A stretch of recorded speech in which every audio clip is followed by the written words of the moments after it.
Boa, não, beleza. Desculpa a demora aí. Sim, Cris. Bom, acho que dá para a gente começar aqui, tem um público legal também. João, se quiser startar a gravação, Comecei já. beleza. Galera, hoje a gente conseguiu trazer duas pessoas aí bem fortes aqui para a empresa, né? Duas pessoas importantes para a gente aqui da América Latina. E, bom, eles vão trazer um pouco da experiência deles, tanto na parte de mercado, de Vilt e da experiência da ferramenta, né, que é com o CMS, que a gente vai abordar hoje. Galera, de novo, né, qualquer dúvida que vocês tiverem, é importante vocês levantarem a mão, tirarem as dúvidas. A gente vai deixar um espaço no final aí para vocês conversarem com a gente. Acho interessante, né, vocês colocarem as dúvidas, porque não fiquem com tipo, nenhum tipo de vergonha, nenhum tipo de receio. Já falei isso várias vezes para vocês, tanto na minha palestra quanto na semana passada. Eu acho que o diferencial, né, das pessoas é vocês aproveitarem mesmo o espaço, aproveitarem aí que, pô, profissional como o Sage, como o Felipe, a gente não encontra em qualquer lugar. E para vocês que estão na universidade, é uma oportunidade muito grande para vocês tirarem as suas dúvidas e tentarem pegar aí o máximo de conhecimento que vocês conseguirem dessas pessoas, tá bom?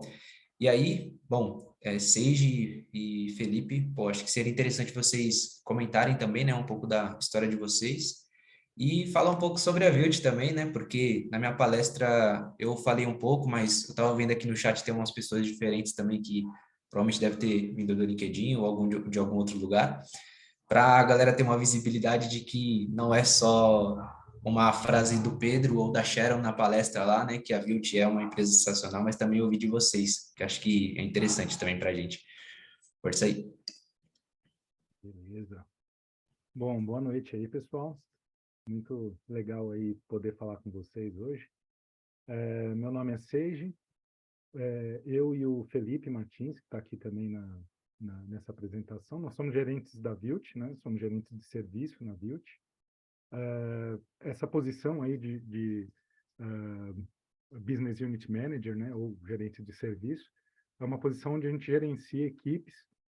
Essas equipes são compostas aí de gerentes de projeto, desenvolvedores de front-end, back-end, desde estagiários, desenvolvedores júniores, plenos, sêniores, líderes técnicos. Nas nossas equipes tem analistas funcionais também. Participa também time de QA. Então, a gente acaba amarrando aí as equipes, né? A gente divide em pequenas equipes, trabalhando em diversos projetos. Falando um pouquinho de Vilt, a Vilt ela é uma consultoria multinacional, uma consultoria portuguesa. Ela completou recentemente aí 21 anos de vida. Aqui no Brasil, a Vilt já está há 11 anos. No Brasil, os escritórios são no estado de São Paulo, então tem escritório na região da Vila Olímpia, tem outro escritório na cidade de Indaiatuba, que é ali próximo a Campinas. A Vilt também tem escritórios em Portugal, né? São dois lá em Portugal, um em Braga, um em Lisboa. Tem dois escritórios na Espanha, né? Um em Madrid, um em Barcelona. Tem escritório na Suíça. O último escritório que abriu recentemente é em Paris, né? Na França.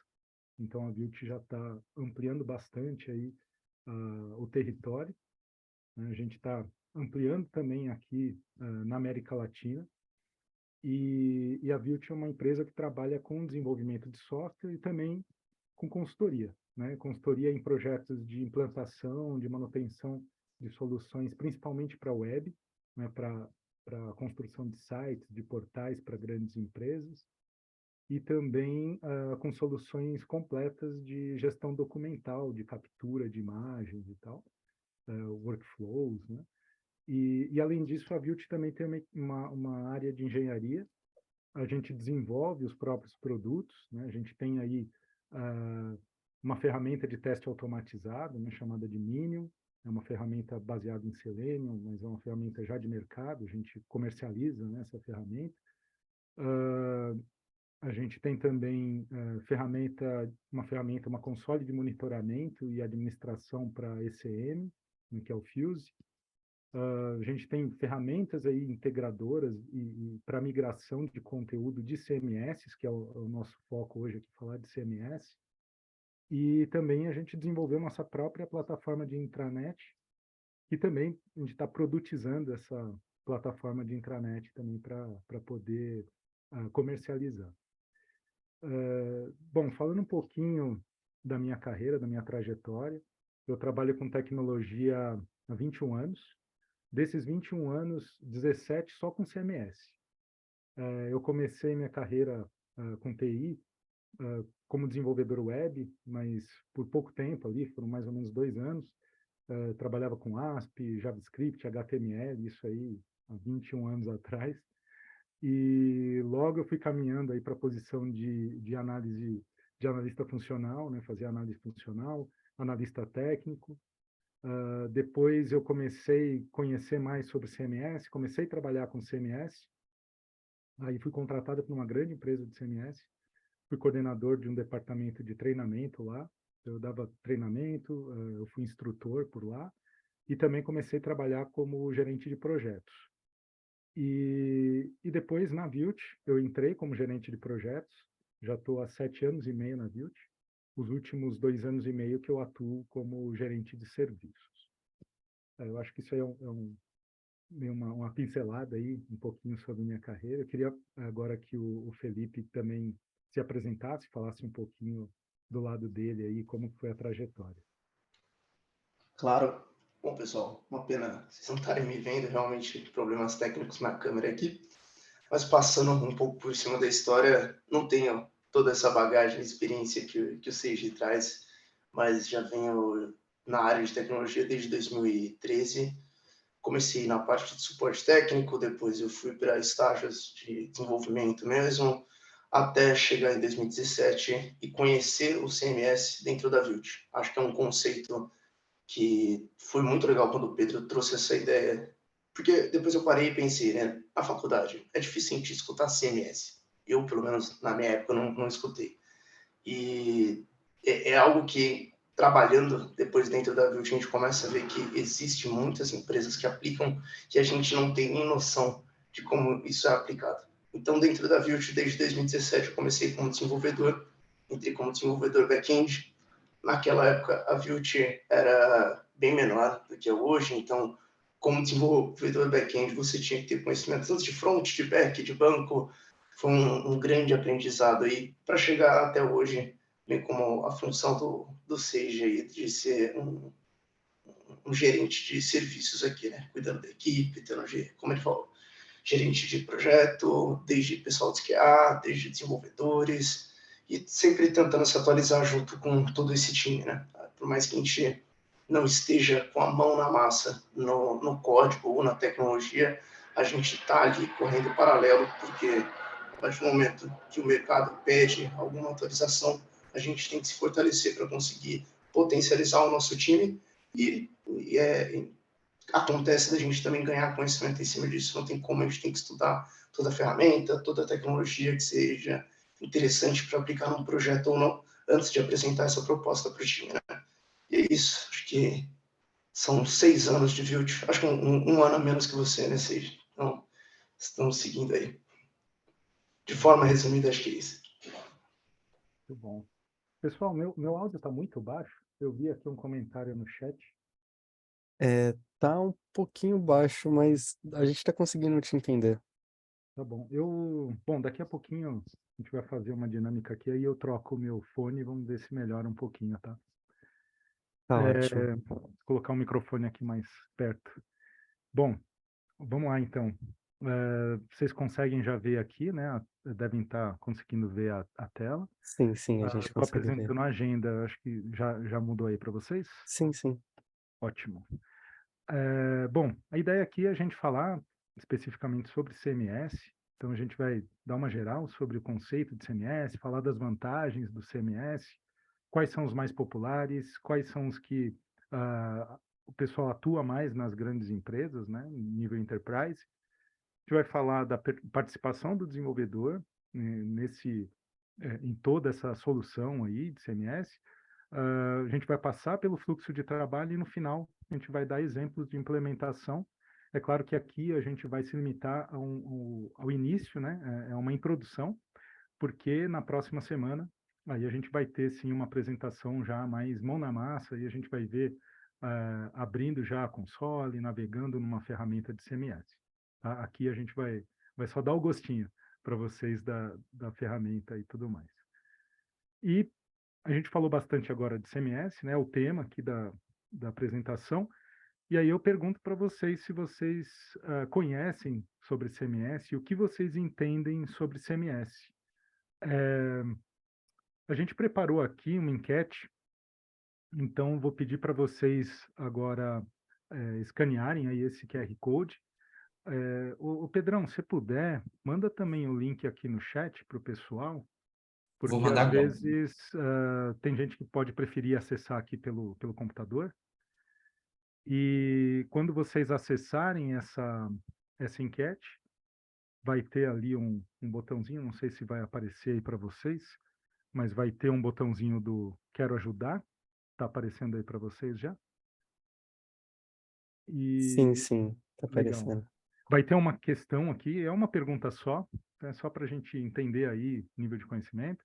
Vocês vão escolher uma dessas alternativas e submeter. Aí a gente dá uma olhadinha aqui no resultado, 2 minutinhos aí para vocês poderem acessar e responder. Enquanto isso, eu vou trocar aqui meu microfone, ok? Perfeito.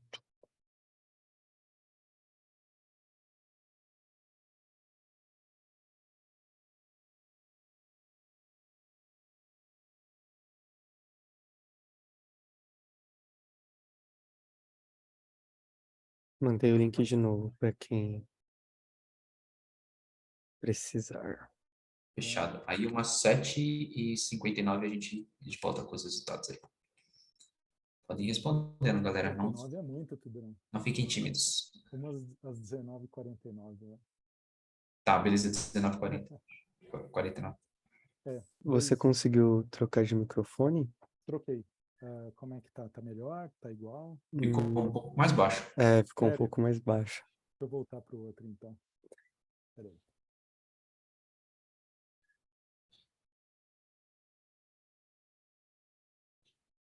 Pessoal, conforme vocês forem respondendo, vão mandando aqui que já responderam. Isso, a gente só recebeu até agora, deixa eu ver aqui,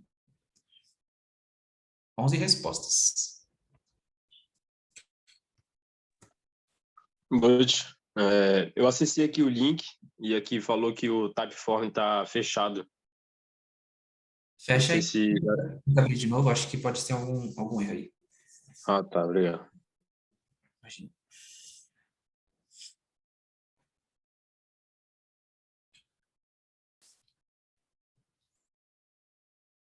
Bom, voltei aqui o microfone. Esse tá menos pior aí, pessoal?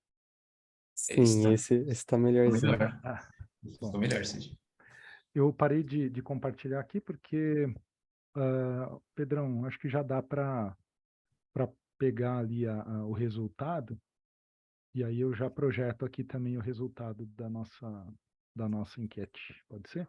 Vou pegar aqui. Obrigado. Um segundo. É porque só 11 pessoas responderam até agora. O pessoal tá falando que tá com o mesmo problema do... Quem foi que falou? O Gustavo? Que falou que tava com problema? Não. Sim, eu abri de novo e deu a mesma coisa. O meu foi normal aqui, que estranho. Bom, acho que dá pra gente usar essas aqui mesmo. Vou colocar lá.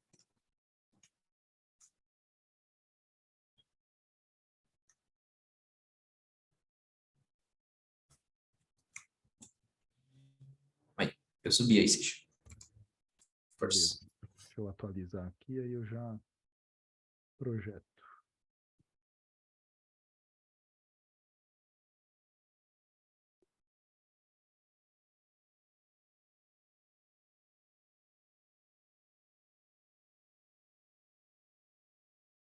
O pessoal tá falando que depois que responde que dá erro. Não, sem problema, galera. Acho que dá pra gente usar que a gente conseguiu responder. Obrigado aí, quem tentou.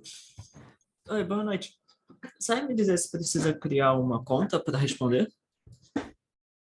Normalmente não. Tá, certinho. Bom, mas vamos ver aqui o resultado. Acho que já dá para a gente ter uma ideia aqui. E quem não conseguiu acessar, não conseguiu responder, tranquilo, né? Isso aqui não vai valer nota.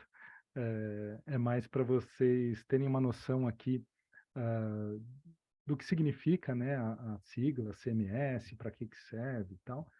A gente teve aqui a maioria das respostas nesse item aqui, né, um sistema de gerenciamento de conteúdo, significa que acertaram, né? Então a maioria acertou. Não tem nada a ver com o ICMS, a gente até teve até uma questão assim, né, na semana passada, na apresentação do Abner, né, que a gente confundiu ali, né, teve gente que confundiu com o ICMS, com o imposto e tal, e também não tem a ver com sistema de marketing aqui. Na real, o CMS é um sistema de gerenciamento de conteúdo, né? Então, olhando pela sigla aqui, é o Content Management System, é um sistema de gerenciamento de conteúdo para a web. Características principais aí do CMS. O CMS é um sistema, como o nome já diz. Ele serve para a gente construir e gerenciar sites dinâmicos. Então, a gente consegue criar, consegue alterar, publicar conteúdos ali de forma dinâmica, né, sem precisar ficar mexendo em código. Ele é parte integrante de um ecossistema maior, que é conhecido como DXP, o Digital Experience Platform. O DXP é já uma solução, né, uma suíte aí que abrange a parte de SEO, de Analytics e também de CMS, né? O CMS faz parte do DXP, não é nosso foco hoje, né? Então vamos focar mais aqui no CMS, mas é interessante que vocês também comecem a ouvir aí esses termos, né? E escutem um pouquinho sobre a plataforma e o DXP. O CMS ele é geralmente operado por um usuário de negócio, um ou mais, né? Equipes de usuários de negócio. O usuário de negócio ele não precisa ter conhecimento técnico, ele não precisa tocar em código, então é uma grande vantagem aí do CMS. E aí eu queria só abrir um parênteses para fazer, para poder explicar um pouquinho a diferença de um usuário de negócio para um usuário final.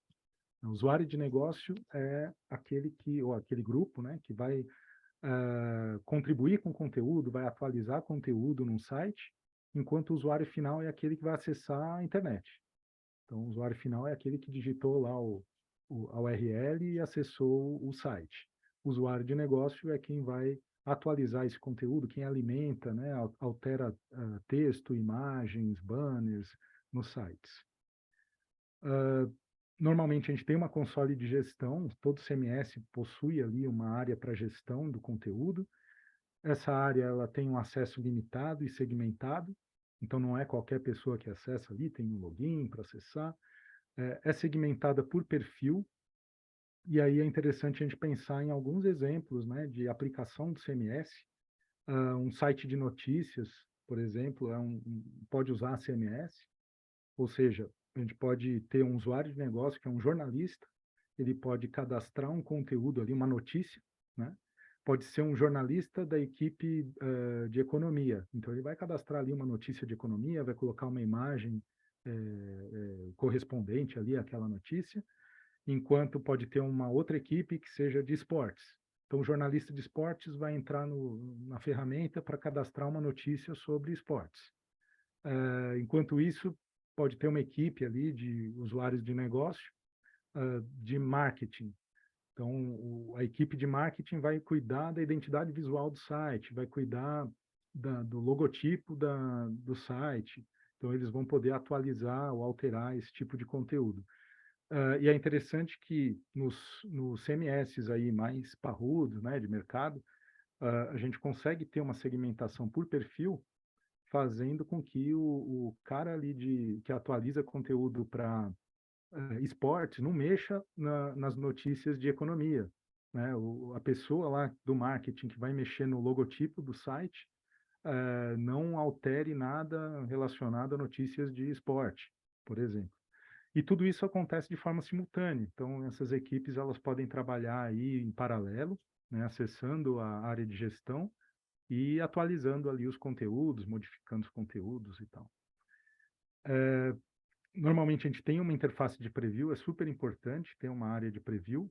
Então, como eu falei para vocês, o usuário de negócio é a pessoa que vai fazer o cadastro das notícias ou dos conteúdos, vai fazer a atualização disso, enquanto o usuário final é a pessoa que vai acessar pela web ali o site, né? Então, o usuário de negócio ele precisa ter uma área de preview para ele saber o que vai acontecer, né? Como que vai sair essa notícia, essa informação para o ar. E ele faz isso ainda dentro de casa, né? Ele ainda não externaliza, ele não publica esse conteúdo. Aí ele só vai publicar quando está realmente atestado, está aprovado que esse conteúdo está ok, está bem redigido, a imagem está condizente, tá tudo certinho. Normalmente a gente tem também um workflow. Aí é um workflow de aprovação, um workflow de publicação, e aí é legal a gente também abrir um parênteses aqui para falar a diferença entre aprovação e publicação. Quando a gente fala de aprovação de conteúdo, a gente está falando de atestar que aquele conteúdo está pronto para ir para o ar, mas ele ainda não está no ar. Então ele está ainda dentro de casa, está dentro da ferramenta. Quando a gente fala em publicação, a gente diz que o conteúdo pode ir para o ar e está disponível na web, ok? Então essa é a grande diferença desses dois status aí do conteúdo. Então normalmente as ferramentas grandes aí, elas possuem um workflow. Esse workflow passa, vamos pegar aí o exemplo do site de notícias, né? Então o jornalista ali que escreveu uma notícia de esportes, ele vai colocar o resultado de determinado jogo, vai colocar uma foto ali, ou mais fotos, imagens ali do jogo, mas ele pode submeter esse conteúdo, porque pode ele não ser um expert ali, sei lá, em português, né? Então ele pode submeter a uma revisão, e aí vai ter uma equipe de revisores, eles vão aprovar ou não esse conteúdo, eles podem retornar esse conteúdo para que o jornalista faça algumas alterações, né? Ou a própria equipe de aprovação ali, de revisão, pode fazer as alterações. A partir do momento que está aprovado esse conteúdo, ele pode ser publicado, ou seja, ele pode ir para o ar. E é interessante que também as grandes ferramentas aí de CMS, elas possuem também formas de schedular, né, de agendar uma publicação. Então, por exemplo, um site, um e-commerce, uma loja virtual, vai lançar uma campanha de Dia dos Pais, promoção de Dia dos Pais. O que pode acontecer aqui? A equipe ali de comunicação ou a equipe de promoção desse site vai criar ali o conteúdo, vai cadastrar, vai deixar tudo preparadinho, vai ter a promoção, vai ter as informações sobre a promoção e tudo mais. Essa promoção ou esse conteúdo vai para uma aprovação, então alguém ali, uma equipe vai aprovar esse conteúdo, mas esse conteúdo vai ficar ali guardadinho. Só que o dia dos pais está para chegar, e eles não querem lançar antes de determinada data. Eles talvez, e acontece com frequência, o site pode querer fazer uma campanha global, né, ou pode fazer uma campanha que vai colocar a promoção, vai divulgar a promoção no YouTube, vai divulgar a promoção nas mídias sociais e ao mesmo tempo vai divulgar lá no Fantástico, no horário, primeiro slot de propaganda lá do Fantástico. Então, ninguém quer que saia essa promoção, que vá para o ar essa promoção antes da data do lançamento oficial, né? Então, pode-se programar que haja a publicação para o ar em determinada data e hora, né? Que seja no horário, sei lá, às 9 horas da noite do domingo, horário do Fantástico, vai sair no YouTube, vai sair no Fantástico, vai sair no site, né? E aí vai estar disponível para que as pessoas possam usufruir dessa promoção. Então, é interessante a gente pensar também que tem esses artifícios aí, o CMS ele dá essas possibilidades aí para as grandes empresas. Falei já, alguns desses pontos já são vantagens, né, do CMS, vamos completar aqui com mais algumas outras vantagens. O usuário de negócio, ele é o dono do conteúdo. Então, antigamente, o que acontecia, né? O usuário de negócio ali queria atualizar um conteúdo no site, chegava lá para o pessoal de TI, cara, eu preciso de um HTML aqui novo, que tenha essa notícia aqui, você tem que publicar para mim no site. Aí o cara de TI ia ter que pegar, montar a página, alterar o CSS, colocar o código ali, colocar o texto, colocar a imagem, recortar e tudo mais. E aí colocar isso, subir isso para o servidor e colocar isso no ar, né? Com o CMS, isso já não é mais necessário. O usuário de negócio ele é dono do conteúdo. Então, ele, a qualquer momento, ele pode chegar ali na ferramenta, alterar o conteúdo e publicar. E já está no ar, né? Então, ele tem domínio total ali sobre o conteúdo, não precisa passar por uma outra equipe, não precisa passar para diversas áreas até esse conteúdo ir para o ar. No máximo, vai passar por um workflow aí de aprovação, de publicação, se assim eles decidirem aplicar um workflow, ok? Outra vantagem é que o usuário de negócio não precisa conhecer nem tocar em código, então ele vai fazer ali a edição toda do conteúdo via ferramenta. A velocidade na atualização e publicação de páginas e conteúdos é bem mais rápida, né? Então, o usuário de negócio, ali, esse exemplo do site de notícias, qual é a vantagem competitiva que tem um site de notícias em relação ao seu concorrente? É poder colocar a notícia o mais rápido possível na frente do concorrente, né? É o tal do furo de reportagem. Então, o usuário de negócio ali, né, ou a equipe de jornalista quer colocar o mais rápido possível a notícia para sair na frente do concorrente. Então, se o cara sabe manipular ali, sabe usar a ferramenta e a ferramenta está preparada para isso, ele vai, coloca a notícia. Isso pode acontecer de diversas maneiras, né? A gente já trabalhou com clientes aí de agência de notícias.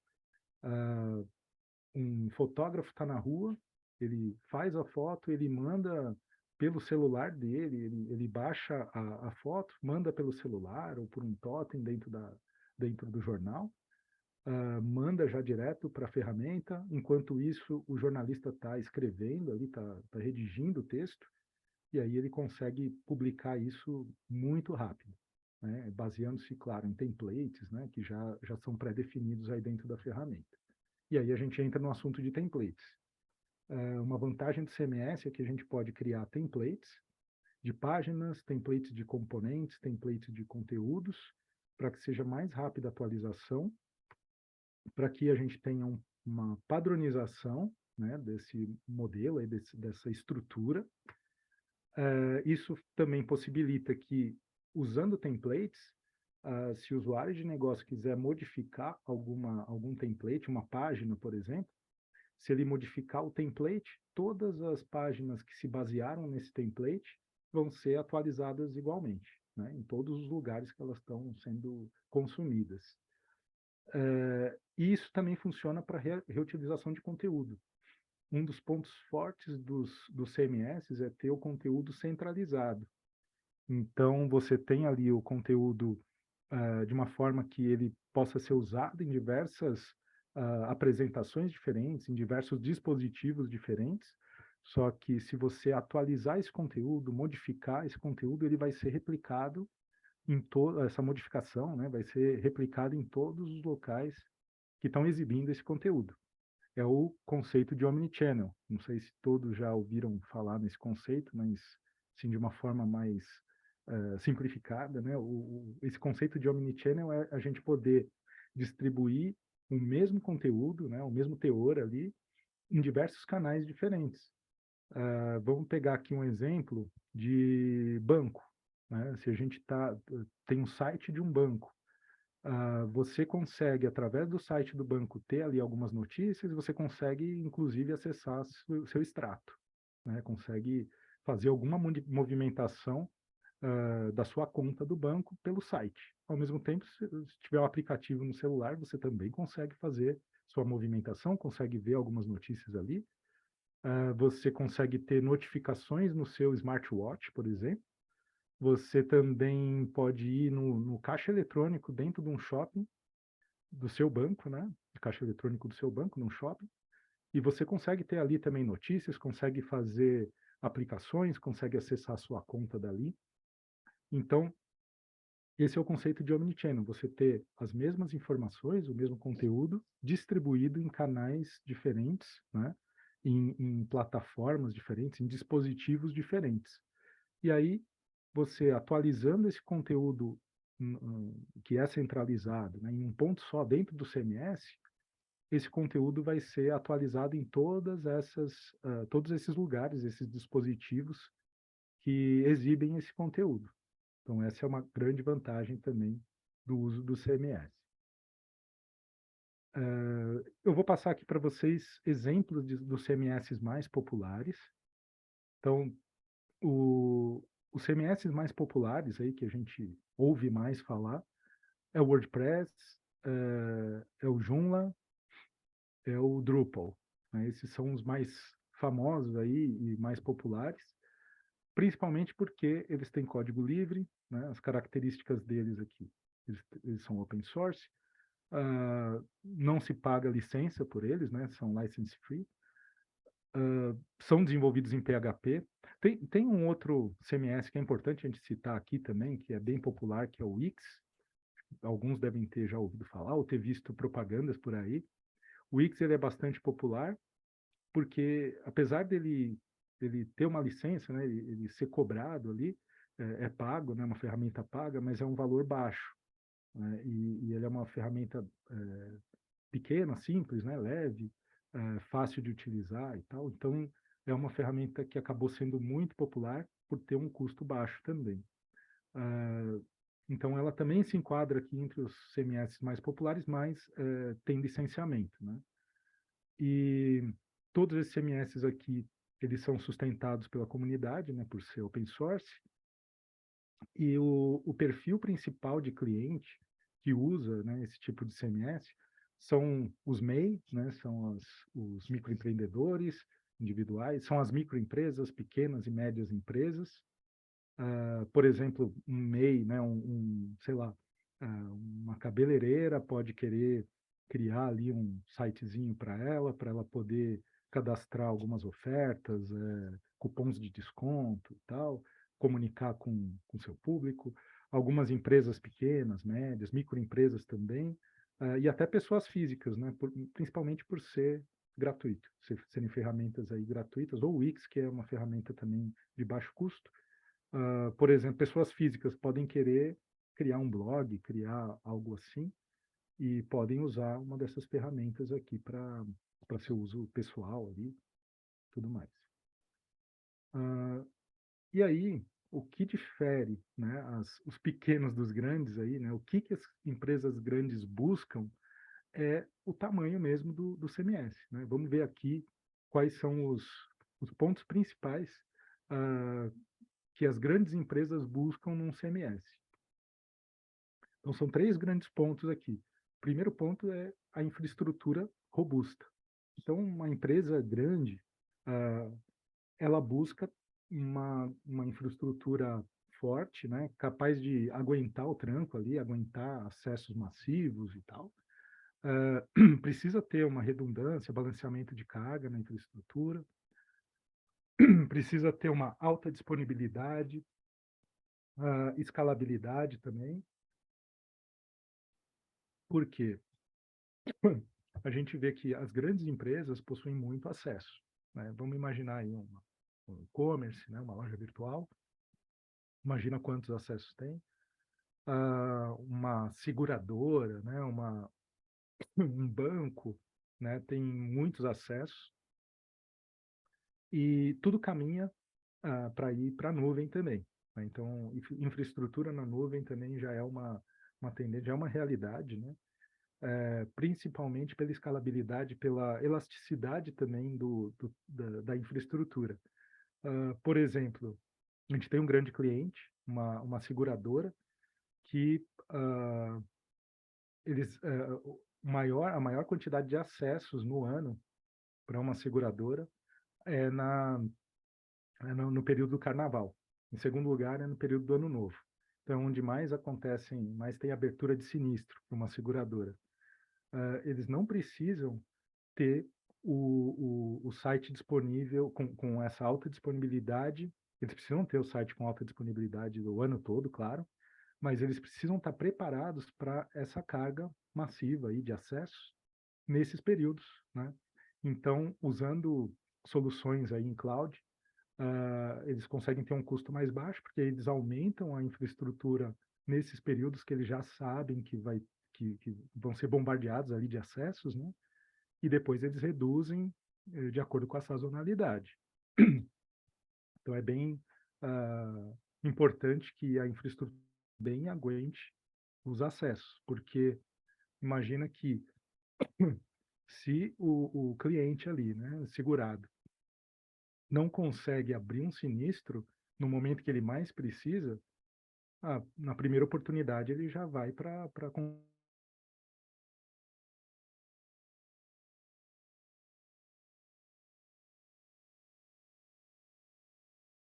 festas, né? Natal, época de Dia das Mães, Dia dos Namorados, né? São épocas aí que as vendas crescem.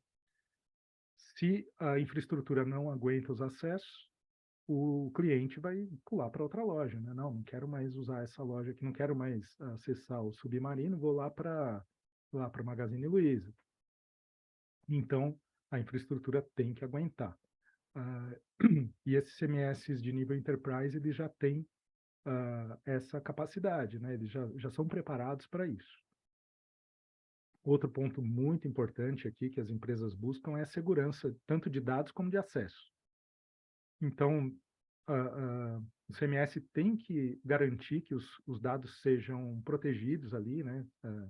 Não fiquem expostos, tem que garantir que o acesso à ferramenta, né, à console, seja seguro, porque, bom, a gente vê aí questão de fake news, né, de manipulação de informação, então tem que ter um acesso seguro para que não haja nenhuma violação de conteúdo ali, do conteúdo do CMS, né, do que é apresentado na web. E um ponto também super importante é suporte e garantia do fabricante. Enquanto os CMS mais populares ali, né, como a gente viu, são CMS gratuitos, são CMS de open source, eles são sustentados pela comunidade, as empresas elas procuram quem culpar, né? Então as empresas grandes elas procuram alguém com quem falar no caso de ter algum bug no produto e tal. Então tem que ter um suporte do fabricante. Por isso que as grandes empresas preferem pagar o licenciamento para ter esse suporte. Porque também, né, acontece de tempos em tempos, começa a existir algumas vulnerabilidades e o fabricante acaba desenvolvendo ali pacotes de fix para poder corrigir essas vulnerabilidades. Então ele disponibiliza para o cliente ali para poder aplicar esses fix para corrigir vulnerabilidades na ferramenta ou melhoria de performance e tudo mais. Isso não acontece com open source, né? A empresa ficaria refém da comunidade, ou da boa vontade ali da comunidade se ajudar, né? Não tem quem culpar ali. É aquela história de, bom, eu vou pagar para ter essa segurança e para ter essa garantia. Legal. E aí, vamos falar um pouco dos exemplos de CMS Enterprise, né, de CMS para grandes empresas. Um grande fabricante aí de CMS hoje que está à frente no mercado é a Adobe. Então, a Adobe ela tem a ferramenta AEM, né, que é o Adobe Experience Manager. Outro grande fabricante aí é a OpenText. A OpenText tem a ferramenta WEM, que é o Web Experience Manager. Por sinal, a Vue é parceira, né, dessas duas grandes fabricantes aqui, tanto a Adobe como a OpenText. Outra ferramenta também de mercado aí grande é a Liferay. E a Acquia também é um outro competidor aí que tem ferramenta parruda, aí, né, ferramenta de CMS para nível Enterprise. Característica dessas ferramentas é que elas têm código proprietário, Tem um ponto aqui, uma exceção, que é a Akia. Ela é uma empresa que ela pegou o Drupal, né, que é open source, que a gente viu ali atrás no outro slide, e ela criou ali o produto dela baseado no Drupal, né, baseado numa ferramenta open source. Então, ela distou um pouquinho das outras três, porque ela se baseia no Drupal. Todas essas ferramentas aqui têm custo de licença, e também, ao mesmo tempo, tem o suporte do fabricante, que é um dos pontos que os clientes mais buscam aí. Perfis de clientes que mais buscam esse tipo de ferramenta, ou esse nível, né, de ferramenta. São os grandes bancos, companhias aéreas, telecoms e grandes seguradoras, né, agências de notícia, e são as empresas grandes que faz muita diferença se você tem uma ferramenta ali parruda, né, uma ferramenta que vai aguentar o tranco, do que para empresas pequenas, né? Porque na maioria das vezes as informações ou os serviços produtos também que essas empresas, grandes empresas prestam, vendem, comercializam, dependem desse monte de fator, né? De segurança, dependem do site estar no ar, depende da informação estar correta, senão eles podem ter altos prejuízos. Bom, e aí eu queria mostrar para vocês um exemplo aqui, para não ficar só no papo aqui, só na teoria, né? Mostrar para vocês um videozinho aqui da Adobe, operando a ferramenta, o Adobe Experience Manager, né, que é o AEM.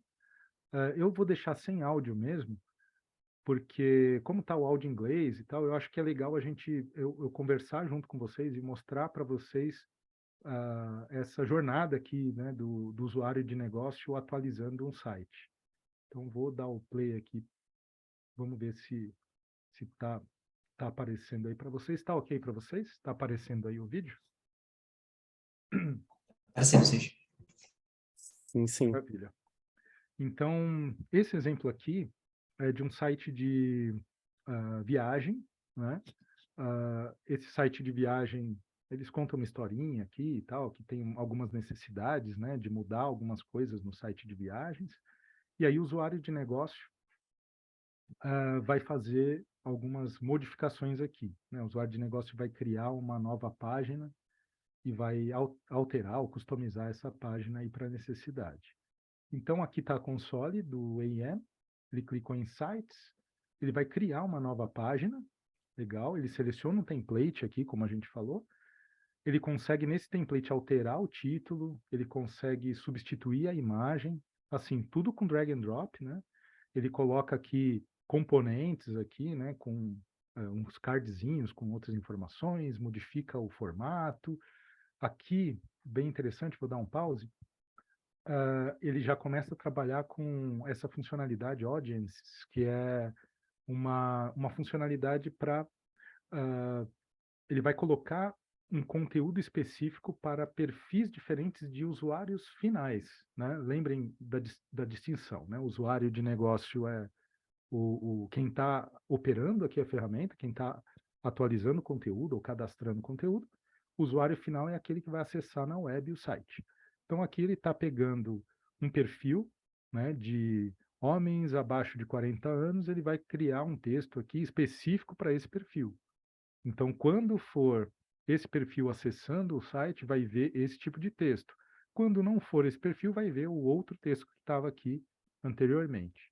Então, ele vai fazer essa modificação, ele atualiza aqui mesmo, né, na área de preview mesmo, ele consegue ter um preview do site, e aí ele publica o site ali, ou a página, e ele tem ali, aqui mostra, né, que ele teve benefícios e tal.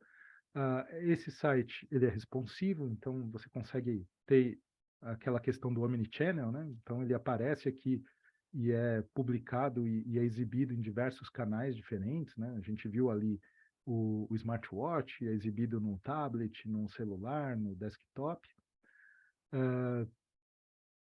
Aí aqui ele pode criar traduções, então de acordo com a região que o cara está acessando, né? O browser vai pegar a região de onde ele está acessando, pode se mudar o idioma, né, da página, e aí ele também pode customizar isso, né, alterar também os conteúdos e tudo mais.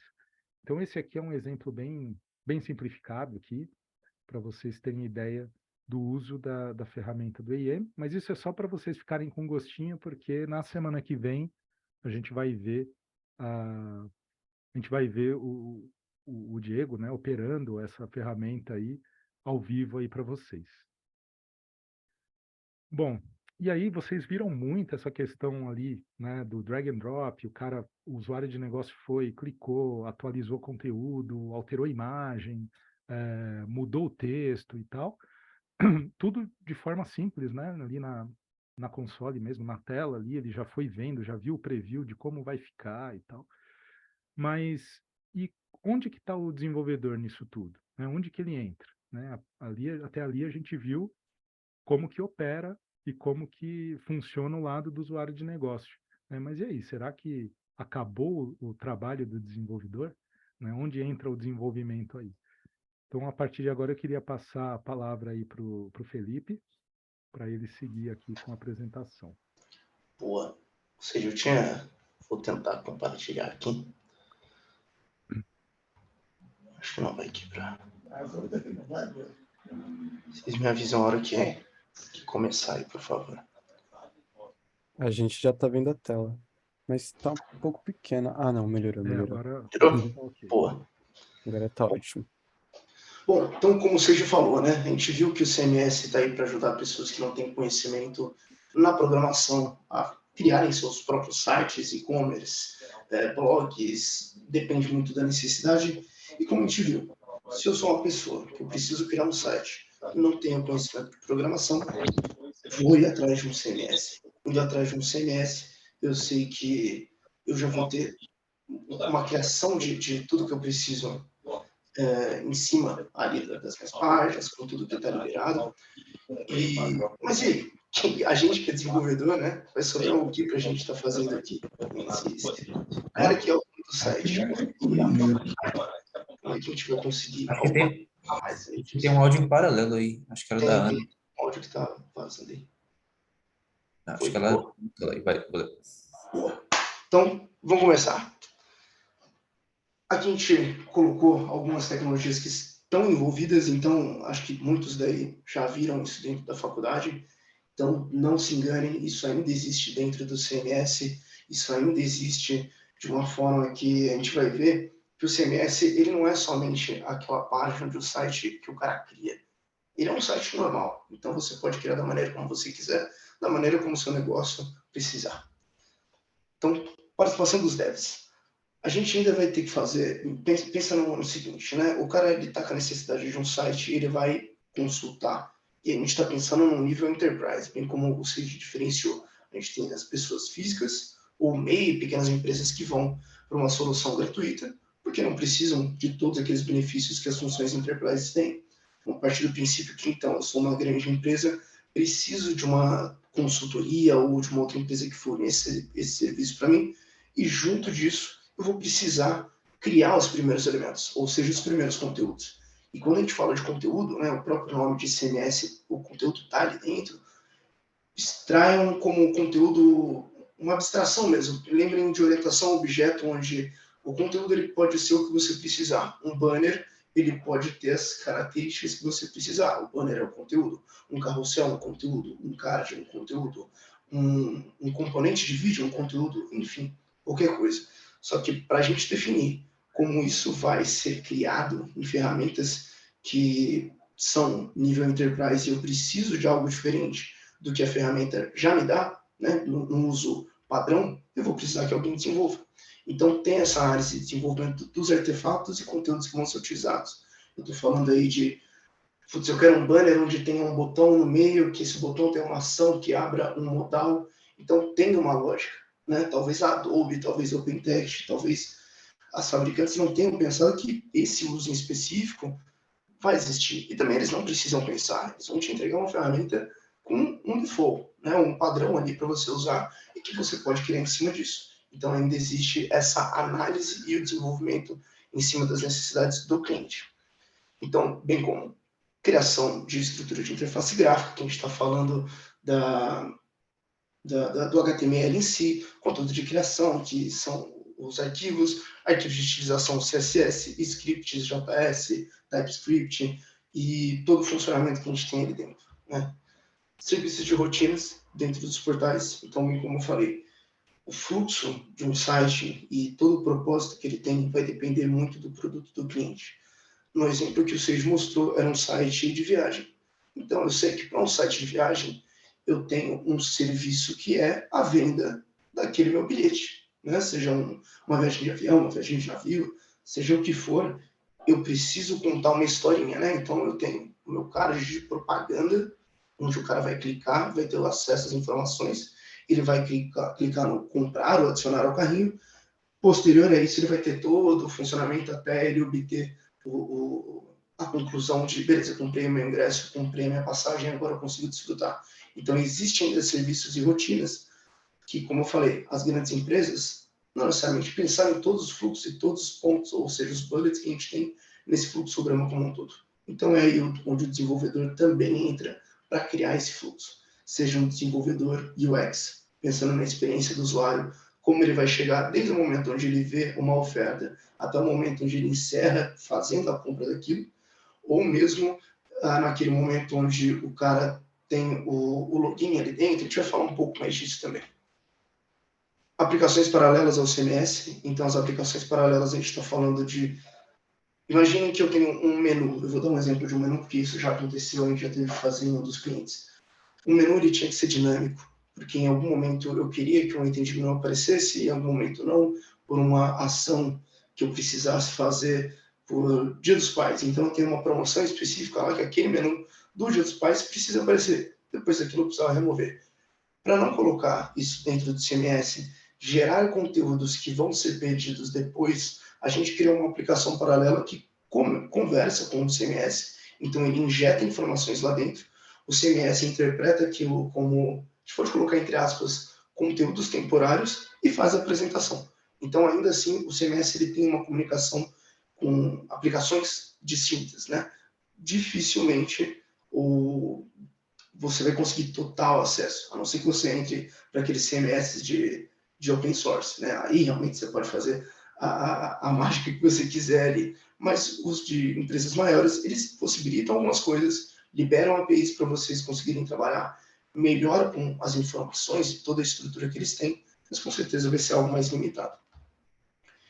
Então, a gente tem aplicações paralelas aqui, já dei alguns exemplos, mas exemplos como gerenciador de notícias, como o Sage falou, tem uma notícia. Aquela notícia pode ser uma coisa que vai ser temporária, ou depois a gente descobriu que era uma notícia falsa. Então, ao invés de eu colocar somente no CMS, porque eu vou estar gerando mais conteúdo ali, que no meu caso, nessa situação, não é interessante eu criar muitos conteúdos, eu posso fazer uma aplicação paralela para o CMS interpretar. Então, como eu falei dos menus, uma aplicação de acesso, quem vai ter acesso ao site ali dentro, como vai ser feito, um compactador de imagens, se a gente trabalhar com uma parte de SEO, a gente vai estar um pouco mais voltado a marketing, acho que não entra tanto, tem a parte de TI e informática ali dentro, mas quando a gente fala de SEO, muita galera de marketing está dentro e você quer que seu site tenha cada vez mais uma velocidade de carregamento mais rápida, ou que ele seja muito bem avaliado pelo Google, então você pode criar uma ferramenta para compactar as imagens.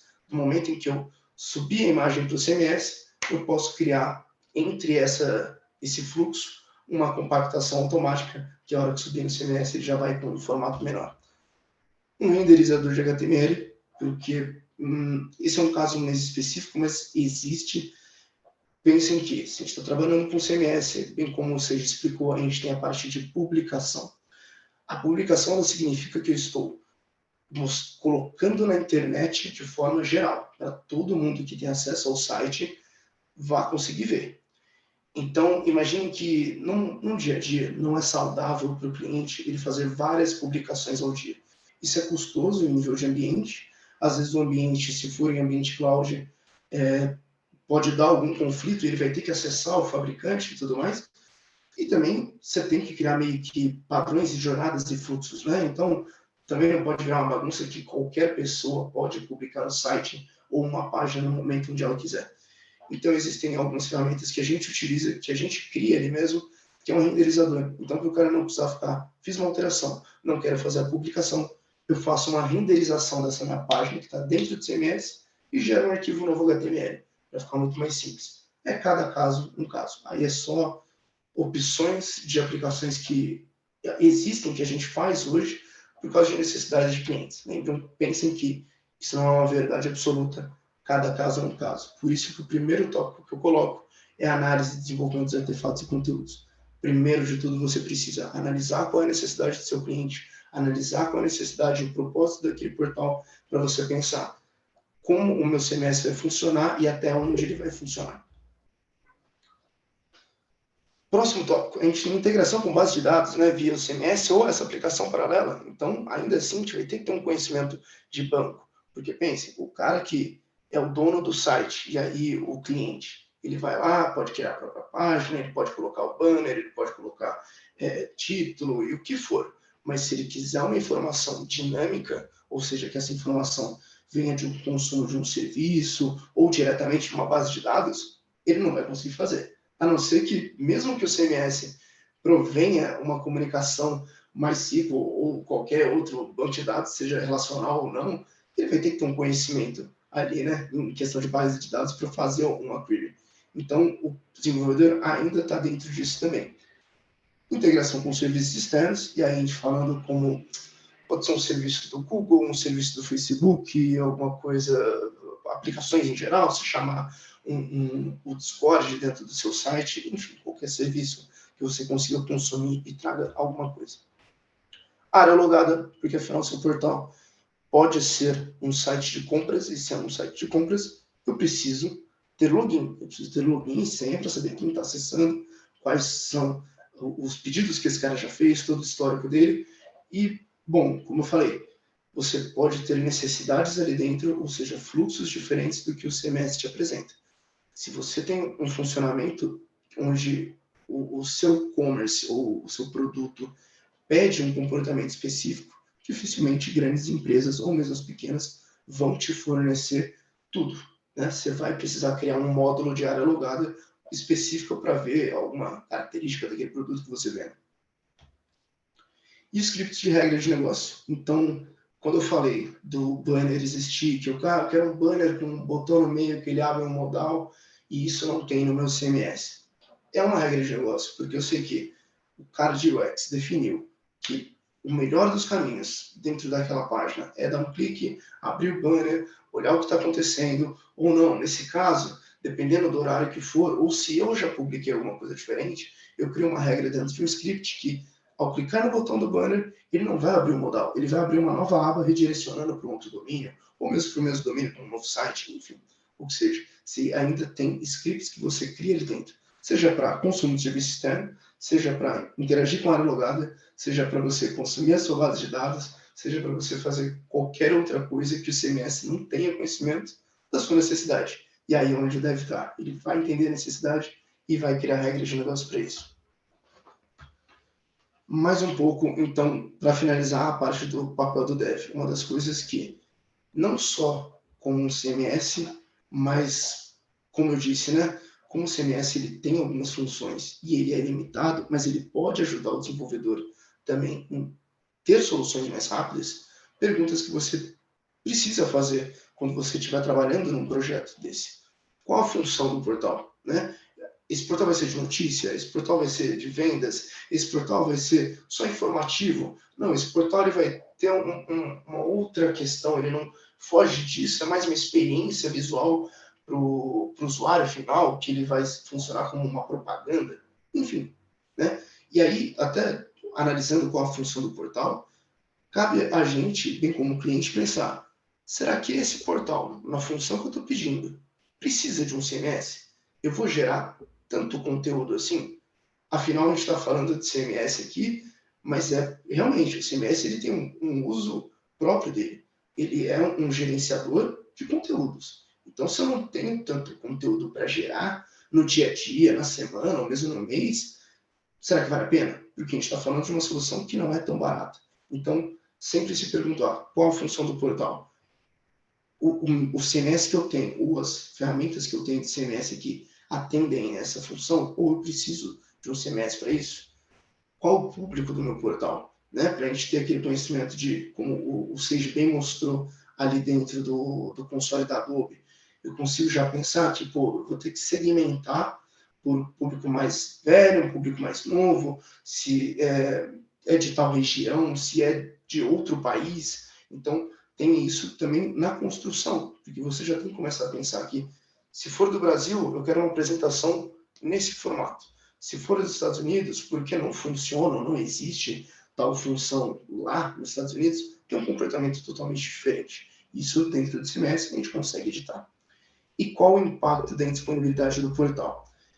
Lembre que o Sage também falou que a gente tem toda uma infraestrutura mais robusta quando a gente fala de um CMS que é pago, ou seja, não tem uma licença gratuita, não é open source, bem como você pode ter esse open source que vai ter uma infraestrutura menos robusta em questão de acesso, em questão de quantas threads ou mesmo tarefas ele consegue disponibilizar ali num momento, num certo período de tempo. Então, com isso, a gente já começa a pensar, qual CMS eu vou usar? Será que se meu portal cair, tem algum problema? Não tem problema? Enfim, são perguntas que a gente tem que fazer antes de começar o desenvolvimento. Bom, isso aqui é um pouco do fluxo de trabalho, a gente pensando em questão de projetos e vendo muito a visão que a Vilt tem, tá? Ou seja, já foi o gerente de projeto, eu já fui o desenvolvedor, então acho que ambos os dois, antes de verem como gestão de serviços, a gente viveu isso na pele, que é o usuário do negócio descreve a necessidade, bem como eu falei, fazer aquela análise junto com o cliente, ele vai definir os requisitos daquilo que ele precisa, vai passar para um analista, que somos nós, os desenvolvedores, a gente vai analisar os requisitos, definir as regras, projetar a solução como um todo, e aí pensar qual infraestrutura eu vou usar, qual banco de dados eu vou usar, que linguagem de back-end eu vou usar, enfim, definir toda a parte ali que o analista funcional e técnico pode fazer. O desenvolvedor vai pegar toda essa análise feita e começar a desenvolver, tanto front, quanto back, quanto banco, e dentro do desenvolvimento tem a parte de QA também, na parte de testes. Chegando na parte de QA aqui, o usuário de negócio, e por que a gente coloca tanto QA / usuário de negócio? Lembrem que o QA ele vai testar, e muitas vezes o QA é uma equipe fora de quem é do negócio. Então, o QA vai testar funcionalidade, tecnologia, se alguma coisa quebra, layout, ou mesmo funcionalidade ali dentro. O usuário de negócio ele tem que se sentir confortável com aquilo que foi gerado, né, com o produto final foi entregue. Ele é o cara que vai falar assim, não, para o meu negócio o fluxo tem que ser diferente, não pode aparecer isso, tem que aparecer X ao invés de Y. Né? E por último, o gestor de conteúdo, que é a pessoa que vai alterar o conteúdo, e aí sim a gente está falando do CMS na prática. O gestor de conteúdo é quem vai autorar os conteúdos, é quem vai estar usando toda a parte do CMS. Então, para vocês verem, para a gente chegar no uso do CMS, a gente passou por 4 estágios. Nesses 4 estágios, os 3 a gente já pode falar em código. Só a parte de usuário de negócio mesmo, que aí é uma parte mais funcional. Não teria por que ele falar de código. Mas desde o analista funcional e técnico, desenvolvedor e QA, a gente tem código ali.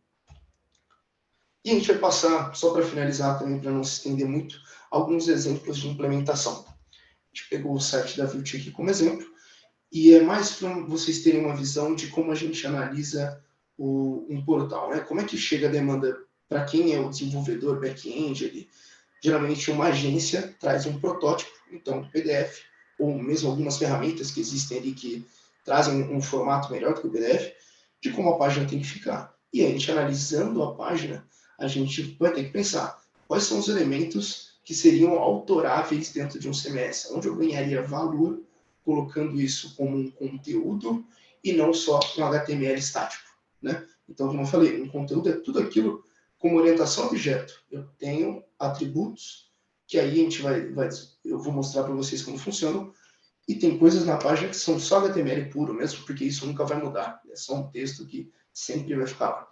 Então a pergunta é, quais são os exemplos de objetos de conteúdos existentes na página? A gente está mostrando aqui a página da Vilt, então a gente pode ver que em cima a gente tem escrito Vilt, tem um menu, eu não sei se está muito pequeno, mas acho que dá para ver alguma coisinha. Então a gente tem o logo da empresa, o menu aqui, e um banner, né, que é essa parte dos prédios aqui. Se vocês olharem nas extremidades laterais, vocês vão ver que tem setinhas.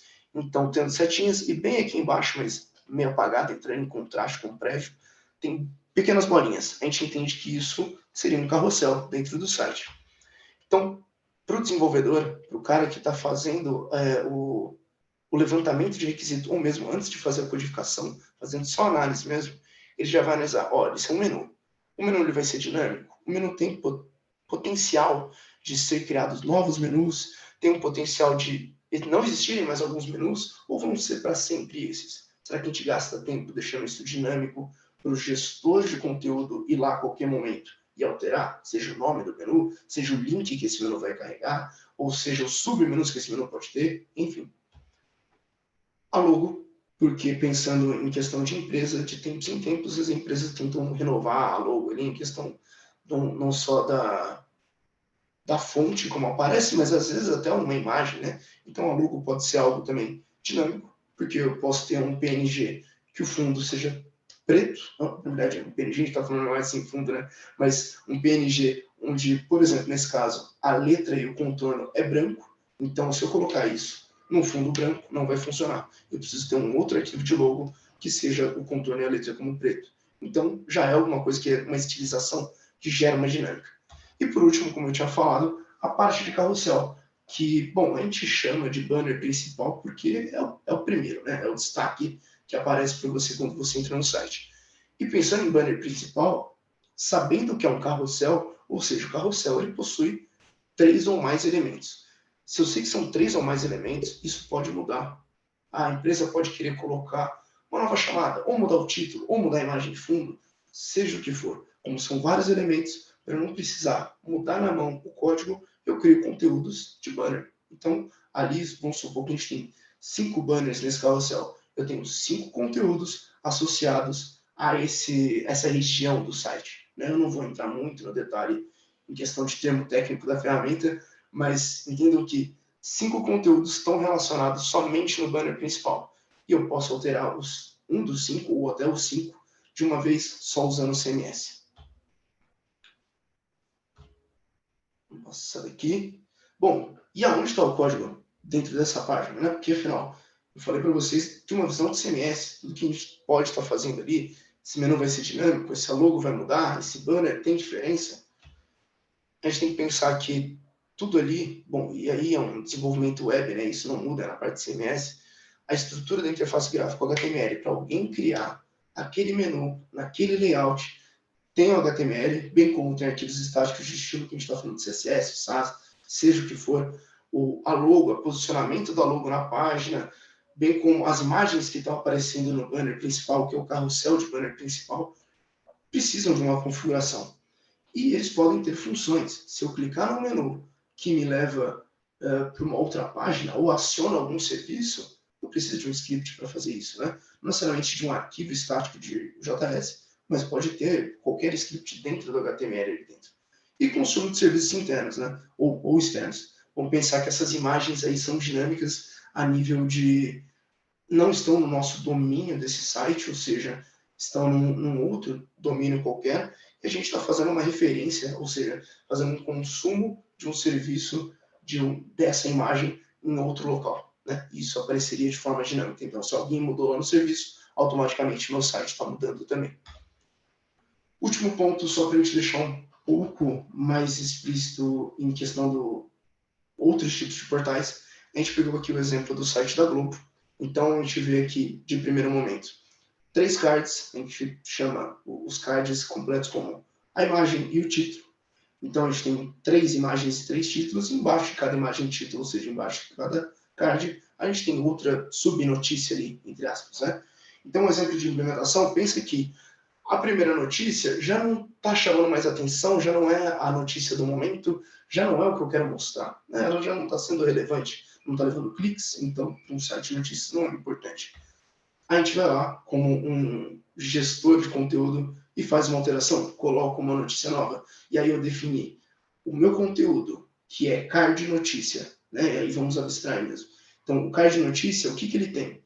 Ele tem uma imagem, ele tem um título, e ele tem um link, né? Porque afinal, se eu clicar nessa notícia, ela tem que me levar para algum lugar.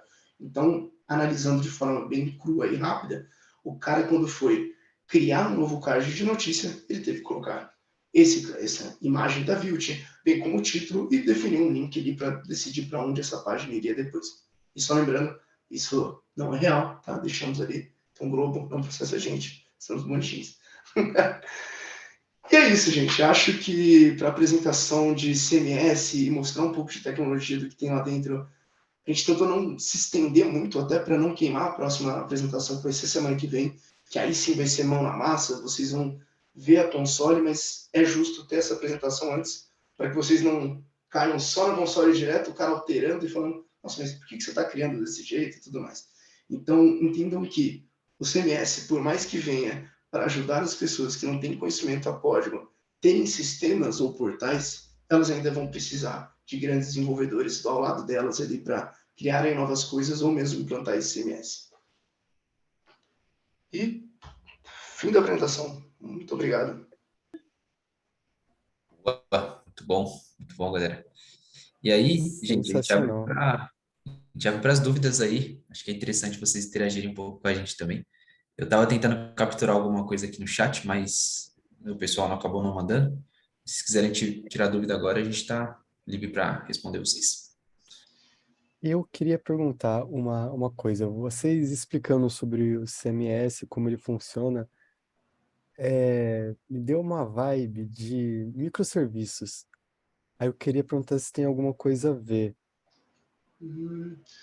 Cara, pode. Pensa, acho que valeria você pensar no GXP, que o Sage apresentou lá, como uma solução que existem outras ferramentas lá dentro. Acho que isso você consegue abstrair em microserviços sem a gente fazer uma pequena análise de necessidade aqui, né? Então, eu tenho um módulo de CMS, eu tenho um módulo de Analytics, eu tenho um módulo de ferramentas de marketing para disparar propagandas, né? Então, eu acho que dentro do CMS, se eu fosse criar microserviços, acho que já não teria uma necessidade, até porque a gente está falando de conteúdo, né? Para você ter microserviços que vão trabalhar com seus conteúdos, eu acho que você vai ter um desenvolvimento muito maior na parte de back-end do que em si na apresentação. Dá para fazer isso? Com certeza. O CMS ele se comunica e interage com qualquer outro sistema que você precisar. Mas não entenda que dentro do CMS, obrigatoriamente isso role como um microserviço. Tá? Pode ser uma aplicação monolito mesmo, e aí depende de cada fabricante. Mas é uma visão interessante, é uma visão legal em questão de funcionaria muito melhor, né? Sendo microserviços trabalhando com módulo, se o módulo cair, eu ainda mantenho algumas funcionalidades do meu CMS. Então, é um pensamento legal, mas eu sinceramente não sei se eles funcionam dessa maneira, tá? Entendi. É porque, conforme vocês foram falando, que o usuário ele pode alterar uma parte, e aí ele pode alterar outra parte isolada, aí me lembrou um pouco essa ideia de microserviço, de ter serviços independentes, e você poder Não. desenvolver um em um serviço, outro em outro serviço, sabe? Pensa o seguinte, a alteração de uma página, você tem 5 páginas. As 5 respondem para o mesmo serviço. Não são serviços diferentes. Você altera o título ou qualquer conteúdo na página 1, na página 4, você vai estar mandando o mesmo, supondo que você está fazendo o mesmo CRUD ali, né? Um banco de dados, mas enfim. Você está alterando a imagem de um card lá na página 1 e você tem um outro card que só existe na página 4. Quando você for fazer essa requisição, o gatilho que vai ser disparado como uma função da ferramenta é a mesma. Tá? Não independe se são páginas separadas, não funcionam em serviços diferentes. Pensa que a página, ela nada mais é do que código HTML. A gente não está falando nada de back-end, nada de banco de dados ali. A partir do momento onde você tem um serviço que sai da página HTML e consome alguma coisa no back-end, seja, como eu falei, né, para ter alguma informação dinâmica, ou para que você busque alguma informação do banco de dados, ou dados do usuário em si, o que seja, aí você pode aplicar um microserviço. Vamos pensar numa loja, né? Eu tenho uma loja e aí eu quero ver a minha conta. A minha conta eu tenho meus pedidos, meu endereço, meus dados, tudo que é relacionado ao usuário. Então, aí eu posso definir que lá no back-end eu vou ter todo um serviço relacionado ao usuário. Beleza. Aí eu tenho os produtos. Afinal, é uma loja. Ela não se volta somente ao usuário. Então, os produtos que a loja pertence. Então, isso aqui é um serviço de consulta dos produtos. E aí, enfim, qualquer outro módulo que você tenha lá dentro. Aí eu acho que você consegue trabalhar com microserviço. Mas se você for alterar dentro do CMS a parte de apresentação ou conteúdo mesmo, o serviço é direcionado ao CMS, independe do seu back-end. Tá? Aí é onde eu falei, não dá para ter uma ideia se eles funcionam como microserviços, porque muitos são fechados, a não ser que você pegue realmente os que são criados em PHP lá com a licença gratuita e debugue um pouco do código lá. Mas acho mais difícil eles funcionarem assim. Entendi. Legal. Tinha alguém que queria perguntar? Opa, sou eu. Fica à vontade, Fábio. Todo mundo me ouvindo bem? Sim, Claro. sim. A minha pergunta, ela é mais uma curiosidade. Eu estou no meu último ano de graduação em Game Design e o Felipe falou da área de QA na Vue.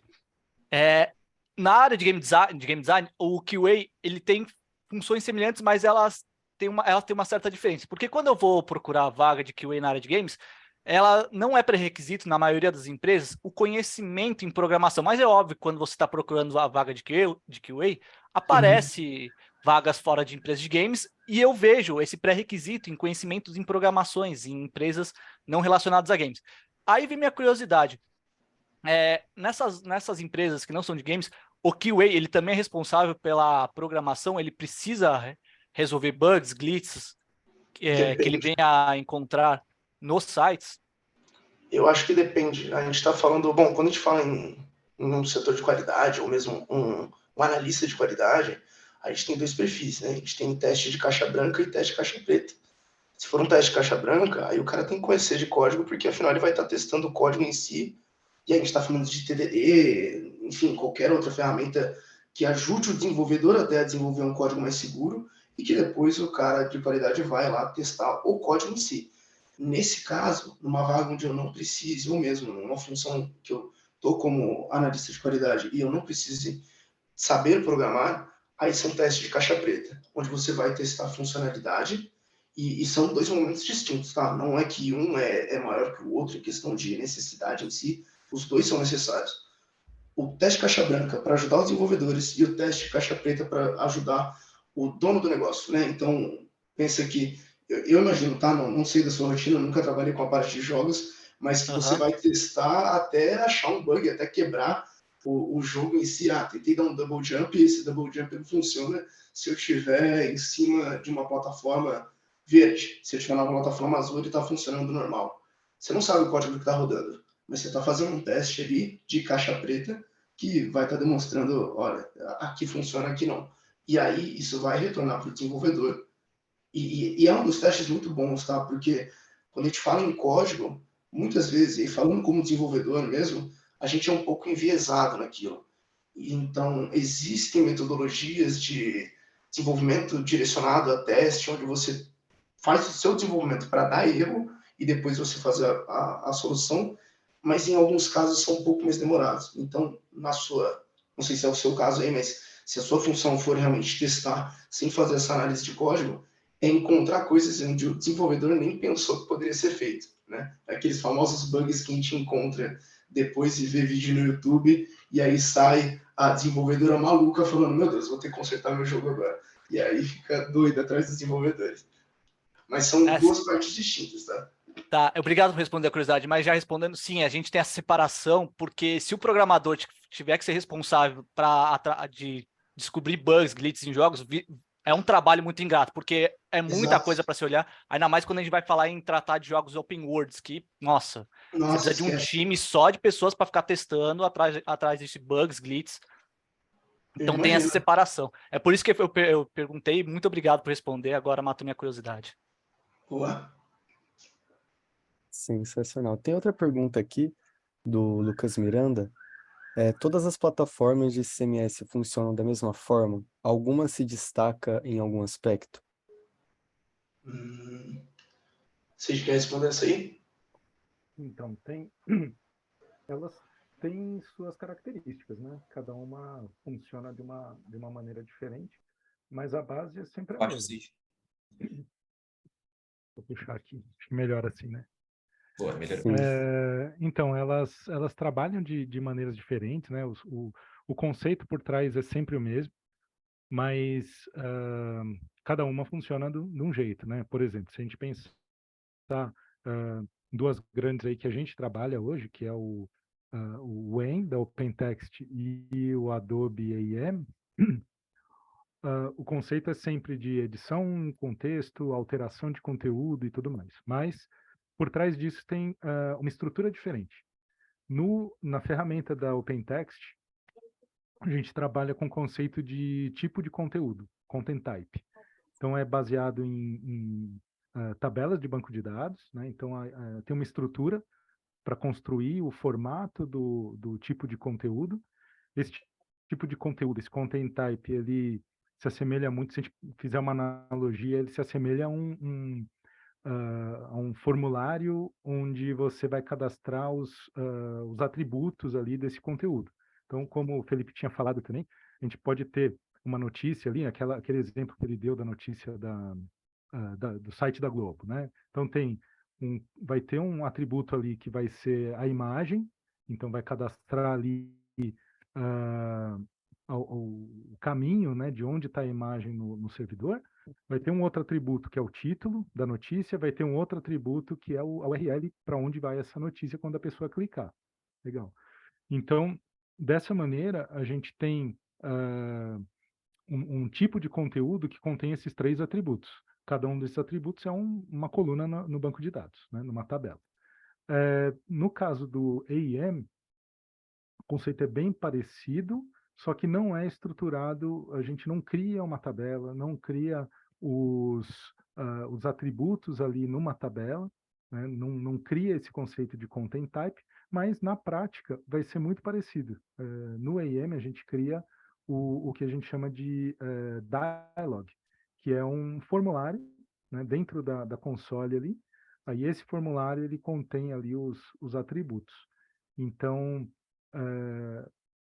assim, se a gente bater o olho nas duas ferramentas, a gente vai ver que é algo muito parecido, mas por trás, né, a construção é diferente.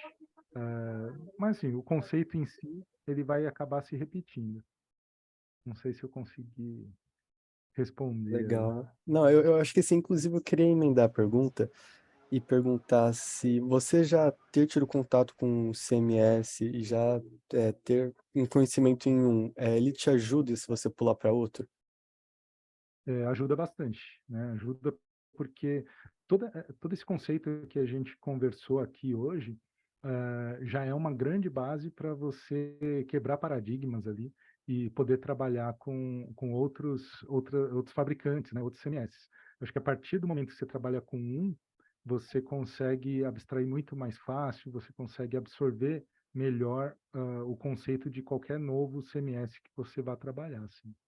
Então facilita bastante. Todo reconhecimento, todo o conhecimento é reutilizável, então. Exato. Entendi. Muito obrigado. A base acaba sendo a mesma. Uhum.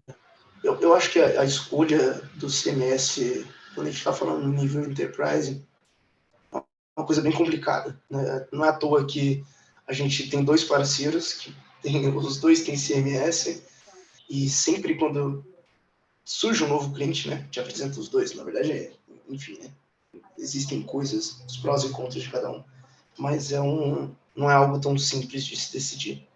Como a gente falou, tem infra, tem custo, a gente está falando de uma ferramenta que é paga, então será que seu cliente está preparado para isso? O número de acessos, número de usuários, quantidade de conteúdos que você vai gerar, enfim, não é uma pergunta tão simples de falar assim, um em tabela, outro não, sabe?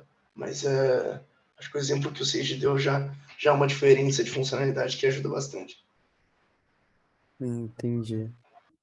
Sensacional. Gente, se vocês tiverem mais alguma pergunta, podem mandar, senão a gente já vai encerrando. Eu queria agradecer muito pela participação de vocês hoje, foi sensacional. Vocês sanaram várias dúvidas que eu tinha, que eu fiquei com algumas dúvidas sobre o serviço, sobre como funcionava, qual era o papel do desenvolvedor no CMS, advindas da última reunião. Então, agora eu consegui ficar. Ana, eu já passei a chamada, mas eu vou passar de novo. Enfim, agora eu consegui Mas foi ficar. fantástico, né, João? Sim, eu consegui. Eu acho que todo mundo aqui conseguiu ter uma noção bem maior sobre o assunto. Foi bem legal. Pô, legal. Isso é Ah, bom. Jennifer, fica à vontade, você levantou a mão. Gente, primeiramente eu queria parabenizar, né? A apresentação foi muito, muito legal, muito interessante aprender sobre essas novas tecnologias.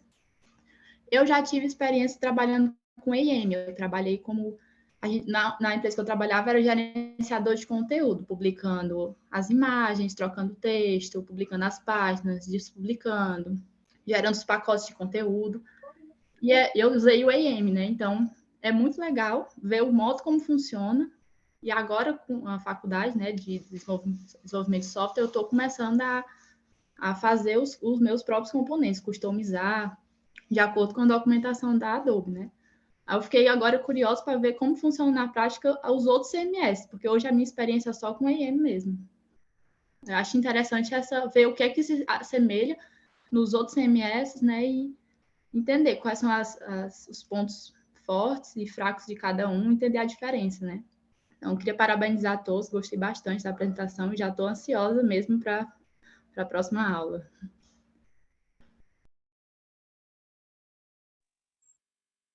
Maravilha, maravilha. Na próxima aí vai ser legal, Jennifer. Não falte na próxima semana, porque a gente vai mostrar aí na prática mesmo, vai ser bem, bem interessante. E vão ter outras pessoas também, né, fazendo a apresentação.